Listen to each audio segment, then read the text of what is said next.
So what I did is I also asked the Secretariat. They gave me a report. Up to this point in time, the promise of the NBI director na he will give me at least two things. One, a copy of the warrant officially transmitted because he told me in front of the other senators na sa kotse lang niya. 3 senators were asking na ibigay na niya sa amin, but he looked at me and said, "Sir, pwede bang formal ko na lang i-submit tomorrow?" So that was Tuesday. It's Thursday, we still don't have it. And he promised me na ilalagay namin under his custody yung Siyam, pero magre-report ka agad about the manner that they tried to arrest Senator Bato. And number 3, in connection with number 2, report dun sa ginulpi nilang isang member ng OSAA. Still zero report from the NBI.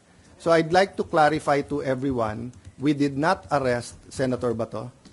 We extended the courtesy and the traditions of the Senate that hindi pwedeng mag-aresto sa loob. He's not under arrest from any of us. And so far as we're concerned, there's no warrant of arrest for him. So he knew from the start, I knew from the start, I never hid from any of you. Anytime you ask me, nandiyan pa si Senator Bato, I answered you to the best of my ability. And I told you, nandiyan pa, tinanong nyo how long will he stay, as long as he likes, di ba? So he made that decision on his own. I found out when Senator Jinggoy called me. I had no idea last night because he came pa to see Sec John Vic. So I brought Sec John Vic sa taas, sa 5th floor, because ni-request nung isang staff na, "Sir, hindi pa alam sa 5th floor na secure na at hindi pa nila alam ang nangyayari. Baka pag umakyat yung mga pulis, baka may gulo." So I went up, medyo naka-vest at armado pa yung OSAA. So Sec John Vic asked them na lahat may barel, ibaba yung barel. We explained the situation that OSAA is still in charge inside, but there's a joint investigation. Little did we know na hindi pa fully secured when we answered you because nga may na-aresto actually kagabi. Diba? I think na-report nyo na lahat.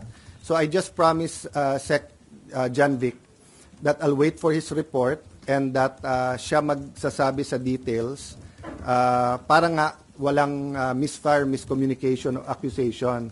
But since someone close to me sent me a text,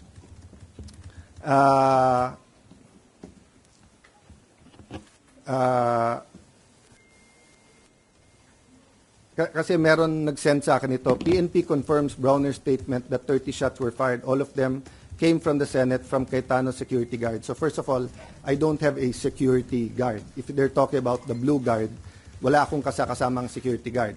If they talking about my security, they're also from the PNP. I double-check before going here. Walang nagpaputok sa kanila. Okay? So anyway, make a long story short, ito po ang text ni Sen John Vic. The count was 27 from inside the Senate and 5 from the other side. No? So my point is, verbal warning sila. Tigil nyo yan, whatever the words were used. Sino, sir? Sorry, yung OSAA, nag-verbal warning. Okay. Hindi tumigil yung kabilang side from trying to get into the Senate. So nagpaputok sila in the air. Ang problema, nagpaputok pabalik.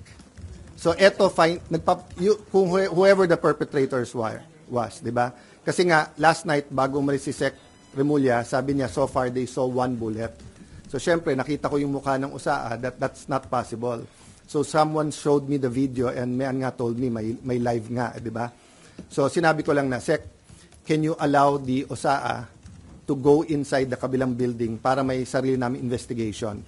I haven't really had time to look at all the details pa, and I promise si Sec. So the count was 27 from outside, from inside, no? 27 from inside. 27 from OSAA? 27 from OSAA, sir? Yes, na count nung putok. From OSAA, yes. 5 from the kalaban. Yes. Kasi ang warning shot, itutuloy-tuloy mo yon until nga, kaya mo wina-warning, ayaw mo magkabarilan, di ba? So kailangan umalis. Okay. But instead na umalis, nagputok pabalik. So I won't defend or say much more, yun lang. But eto, kararating lang sa akin yung text ni Sec Remulla. NBI had no warrant to serve. They were requested by GM Wick to secure the Senate building at 5 p.m. They arrived at 6:15, 21 arrived. They were deployed on each floor to secure GSIS. Agent Francisco sitting down on the second floor bridgeway with a white guard when his attention was called by Osaa Aplaska. Sino ka? Sabi Aplaska. Francisco stood up with AR-15 at the sideway sling. Aplaska fired a warning shot. Francisco pulled the trigger. As well pointed, Osaa eventually discharged 27 rounds of 9mm and 40 SW. Francisco discharged 5 rounds. He immediately fled the scene. Sir, can So,